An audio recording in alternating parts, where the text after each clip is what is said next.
Las últimas obras de Wori. Cuando se volvió fuerte y rico, se vio rodeado de muchos subordinados a quienes entrenó en el arte y la práctica de Ifá. Después de impartir sus conocimientos a sus sustitutos, estos lo ayudaron a realizar adivinaciones para todos los que venían en busca de ayuda. El primero de sus sustitutos fue Kiti To Pere Maye, quien hizo una adivinación para Oni Wori Eyo, cuando su fortuna estaba a punto de cambiar de dificultades a prosperidad. Le aconsejó a Oni Wori Eyo que realizara un sacrificio con abundante maíz y frijoles, porque iba a prosperar antes del final del año. Al sacrificio debía añadir un gallo blanco, así como una paloma blanca. Él realizó el sacrificio.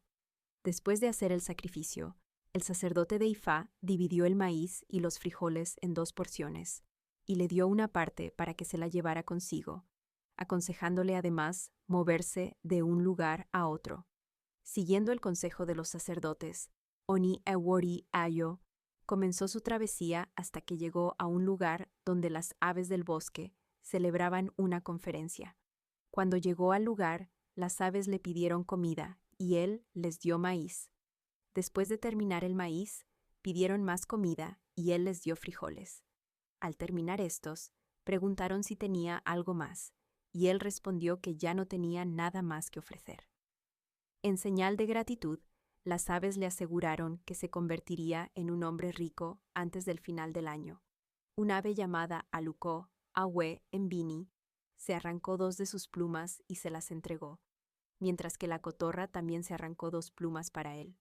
Otro pájaro llamado Kin, el pavo real, igualmente se arrancó 2 plumas y se las entregó. Él continuó su viaje. Poco después se encontró con Gun, el gran guerrero que regresaba de una batalla con 200 cautivos al frente y 200 atrás llevando el botín de guerra.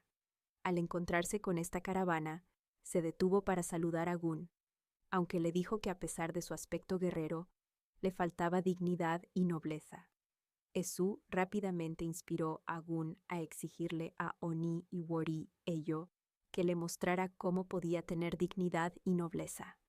Oni Wori Eyo ordenó a todos los seguidores de Gun cerrar los ojos y así lo hicieron. Rápidamente insertó 2 plumas rojas de Aluko en la cabeza de Gun y pidió a sus seguidores observar la nueva apariencia de su señor y maestro. Al ver las plumas, todos exclamaron: Gun Ye, que hasta hoy es el saludo tradicional de Gun. Cuando Gun preguntó sobre su nueva apariencia, todos confirmaron que lucía noble y honorable. Desde entonces, Gun usa una pluma roja como parte de su insignia real. Gun entregó entonces a Oni Wori Eyo los 200 cautivos que llevaba delante, junto con el botín que cargaban.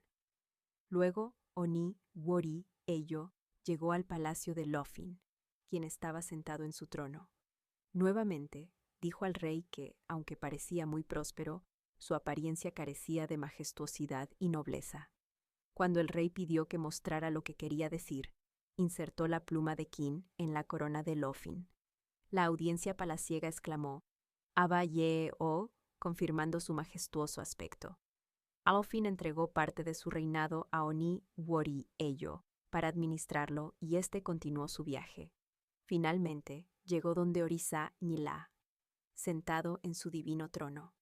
Le dijo a Orisa Ñilá que, aunque tenía autoridad sobre todo el universo, su apariencia carecía de dignidad y majestuosidad. Al pedir Orisa Ñilá que demostrara cómo lucir honorable y majestuoso, ordenó a todas las divinidades cerrar los ojos y colocó las 2 plumas de cotorra en la cabeza de Orisa Ñilá. Al abrir sus ojos, todos exclamaron: ¡Batalao! Orisa estaba tan complacido que entregó a Oni Wori Eyo 10 unidades de cada uno de los tesoros más valiosos de la tierra. Al final de su travesía, Oni Wori Eyo se había convertido en un hombre inmensamente rico, más rico que cualquier otro en los alrededores.